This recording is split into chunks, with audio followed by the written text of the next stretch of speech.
50 megapixel Android 50 এর উপরে run করছে ওই IP64 এর water. Hello WhatsApp guys, this is my another new video. আসলে আজকের ভিডিওটা টেকনো স্পার্ক 14 প্রো কে নিয়ে। আর আমার পেজে যারা নতুন অবশ্যই পেজটি ফলো করে রাখবেন, আর ইউটিউব চ্যানেলে দেখলে ইউটিউব চ্যানেলে সাবস্ক্রাইব করে রাখবেন নেক্সট ভিডিও পাওয়ার জন্য। রিয়ার ফ্রেম সাইডেতেই প্লাস্টিক ব্যবহার করে, ওই দামি অনুযায়ী তারা গ্লাস দিলে একটু ভালো হতো, আমার কাছে কমতি মনে হয় ওইটাই। আপনারা যদি ফোনটি নিচের দিকে প্রথমে লক্ষ্য করেন, আপনারা প্রথমে পেয়ে যাবেন টাইপ সি পোর্ট স্পিকার। আমার ওই ফোনের যে একটা জিনিস ভালো লাগলো আর কি, ওই ফোনটির এত টিথনেসটা এত কম, 6.7 মিলিমিটার। আর এই ফোনটির হাইট হলো 163.7 মিলিমিটার, ওয়েট হলো 75.9 মিলিমিটার। ফোনটিতে IP64 এর ওয়াটার রেটিং পেয়ে যাবেন আপনারা। এখন আমরা ডিসপ্লে সেকশনে আসি। প্রথমে এই ডিসপ্লে অ্যামোলেড ডিসপ্লে ব্যবহার করেছি।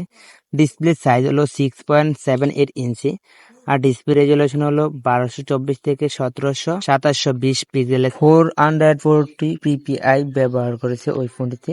4500 nits brightness, 144 hertz refresh rate পেয়ে যাবেন আপনারা ওই ফোনটির ডিসপ্লেতে।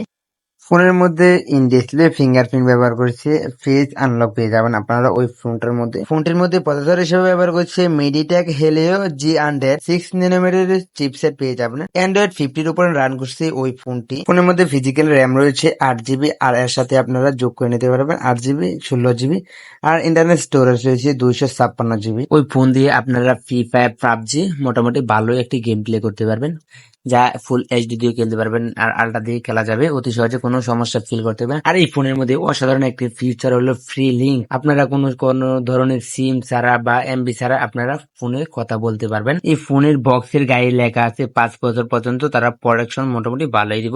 রিয়ালের 3টি ক্যামেরা থেকে মেইন ক্যামেরা সেকশন 50 মেগাপিক্সেল ব্যবহার করা হয়েছে। সেলফি ক্যামেরা হিসেবে ব্যবহার করা হয়েছে 30 মেগাপিক্সেল ক্যামেরা। মেইন ক্যামেরা দিয়ে 2K রেজুলেশনে 30 এফএস এর ভিডিও রেকর্ড করা। এখন আমরা ফোনটির ব্যাটারি বসান গেছি, 5200 mAh এর ব্যাটারি ব্যবহার করেছি। 45 ওয়াটের ফাস্ট চার্জিং আপনারা পেয়ে যাবেন। আজকের এই ফোনটি রিভিউ কেমন হয়েছে, টেকনো তাদের ডিজাইনটা, আমার ক্যামেরা ডিজাইনটা মোটামুটি ভালো লাগলো।